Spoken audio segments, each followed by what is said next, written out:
Assalamualaikum warahmatullahi wabarakatuh. Saat ini kami berada di kawasan bantaran sungai Gampung Pengejurung, Kecamatan Jaya Baru, Kota Banda Aceh. Dalam kesempatan kali ini, kami akan melakukan pengamatan tingkat pencemaran yang terjadi di kawasan sungai ini. Saya, Hasil Alfizar, dan rekan saya, Khairul Mahfud dari Fakultas Perikanan Universitas Abdullah Aceh.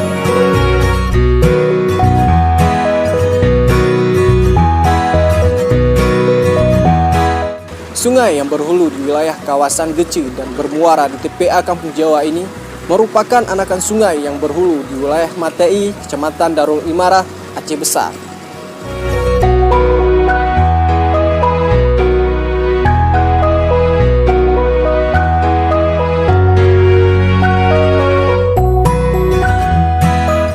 Sungai ini merupakan salah satu anakan sungai yang melintasi wilayah padat penduduk.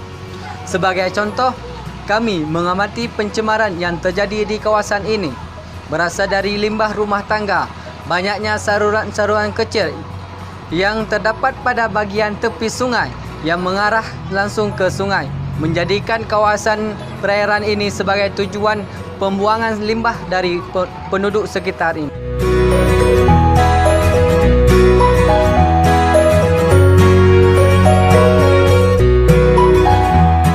Di lokasi ini, kami juga menemukan adanya sampah plastik yang dibiarkan begitu saja.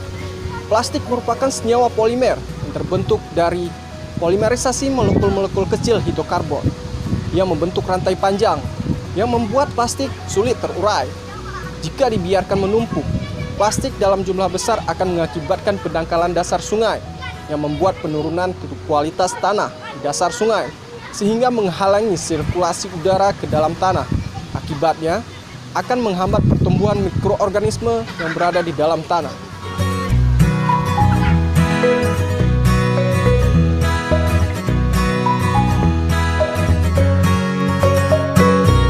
Selain plastik, limbah yang berasal dari ruangan rumah tangga juga mengandung unsur yang berbahaya bagi sebagian mikroorganisme seperti halnya deterjen.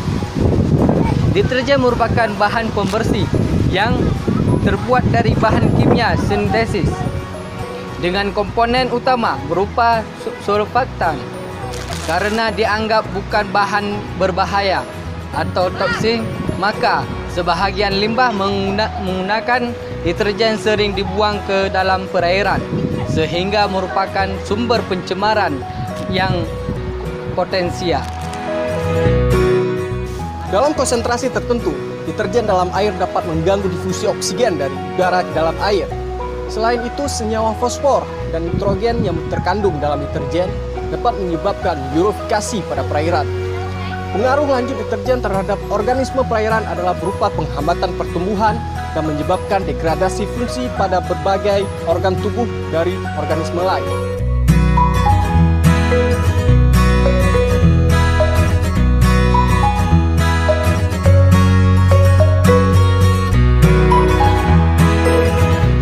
Dalam jumlah tertentu, deterjen dapat mencemari lingkungan perairan sehingga mengganggu difusi oksigen dan mengakibatkan terganggunya mikroorganisme perombak. Dampak bagi ikan yang terkena senyawa surfaktan ini berpengaruh pada organ ikan dalam jumlah konsentrasi tertentu. Kerusakan pada organ ikan biasanya terjadi pada bagian kulit, insan, organ pencernaan, bahkan hati. Upaya penanggulangan pada senyawa jenis ini dilakukan secara ekonomis dan efisien, yaitu dengan metode biologis dengan penggunaan tanaman mikrofita, yaitu alga, dan makrofita seperti eceng godok dan ganggang.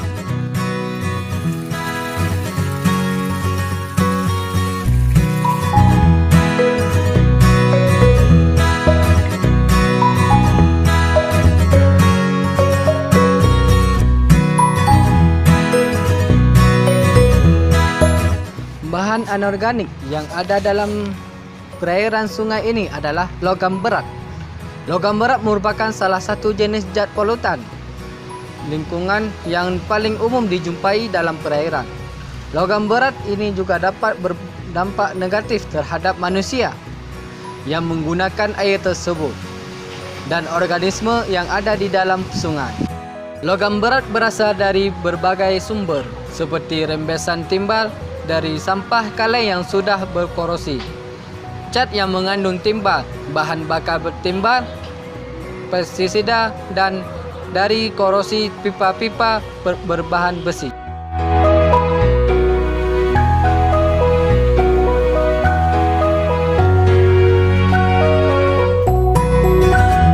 Berdasarkan sudut pandang toksikologi, logam berat ini dibagi dalam dua jenis, yaitu logam berat esensial dan logam berat non-esensial. Di mana logam berat esensial keberadaannya dalam jumlah tertentu sangat dibutuhkan oleh organisme hidup. Namun, dalam jumlah yang berlebihan dapat menimbulkan efek racun. Contoh logam berat ini adalah timah, tembaga, besi, dan lain sebagainya. Sedangkan logam berat non-esensial atau beracun, di mana keberadaannya dalam tubuh masih belum diketahui manfaatnya atau bahkan dapat bersifat racun, seperti merkuri, kadium, timbal, korium, dan sebagainya. Kandungan logam berat dalam perairan secara alamiah berada dalam jumlah yang relatif sedikit. Tetapi dengan adanya aktivitas manusia di sekitaran sungai menjadi faktor penyebab terjadinya peningkatan kandungan logam berat dan dapat menimbulkan pencemaran logam berat pada perairan sungai. Perairan sungai memiliki kapasitas terima yang terbatas terhadap bahan pencemar. Adanya peningkatan serta kontinuitas buangan air limbah yang mengandung senyawa logam berat beracun cepat atau lambat akan merusak ekosistem di sungai. Selain bahan anorganik, sungai yang menjadi kawasan pengamatan kami ini juga ditemukan bahan organik di dalamnya.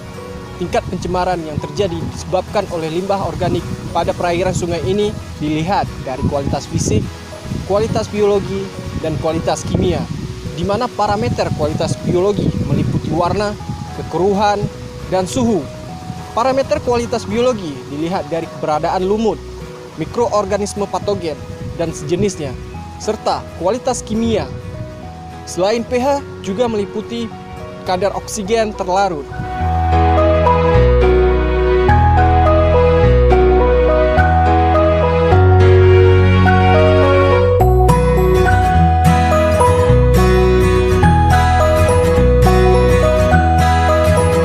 Dari pengamatan yang kami lakukan, sungai ini memiliki tingkat BOD yang tinggi.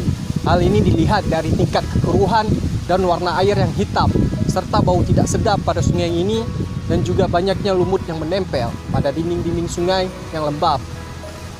Bau busuk ini disebabkan oleh hidrogen sulfida, yaitu gas volatil dengan wujud sulfur yang terreduksi.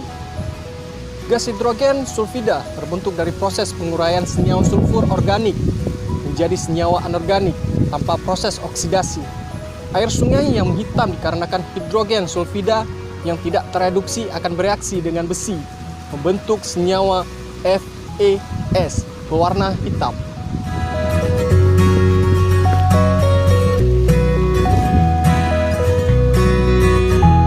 Lonjakan produksi hidrogen sulfid ini disebabkan oleh kurangnya ketersediaan oksigen, sementara terjadi pengayaan senyawa organik yang kaya akan senyawa belerang organik pada perairan sungai seperti limbah domestik.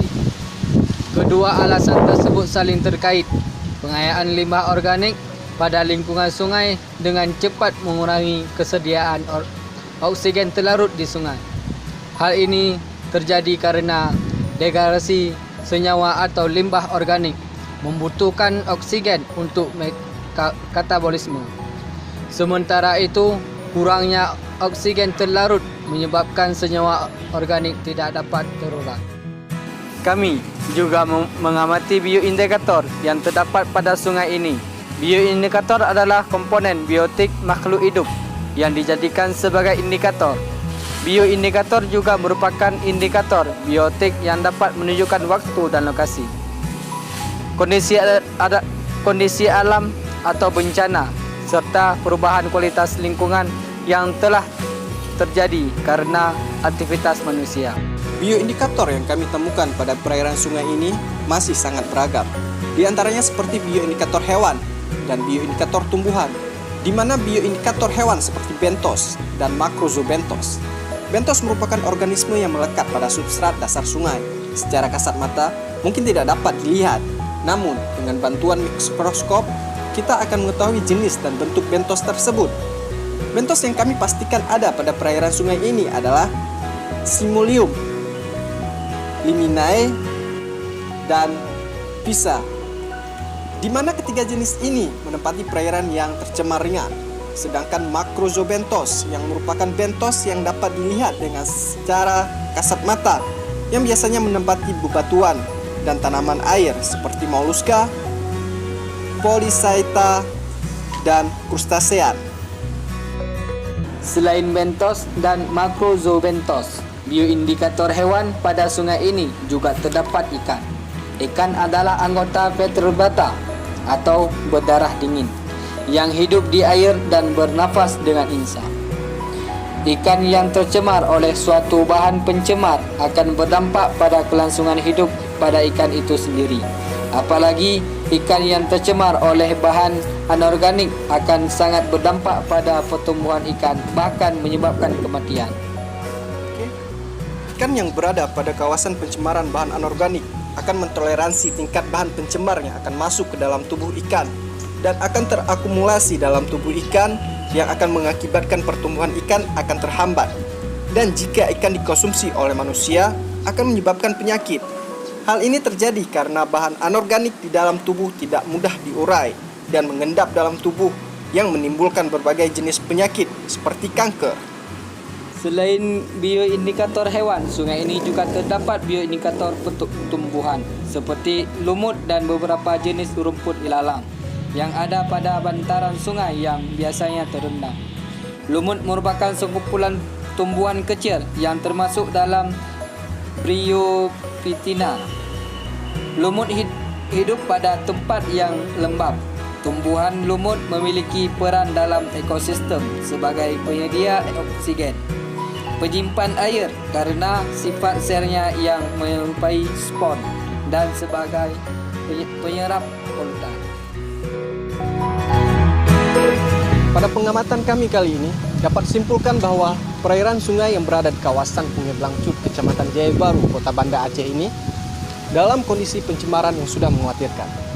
Karena warna air yang hitam sudah tidak dapat digunakan lagi oleh masyarakat untuk keperluan sehari-hari, dan bau tidak sedap yang dapat mengganggu kenyamanan masyarakat sekitar. Namun hal ini sedikit berkurang di saat tertentu, seperti saat keadaan hujan dan pasang surut yang terjadi. Namun, pasang surut yang terjadi hanya dalam waktu tertentu.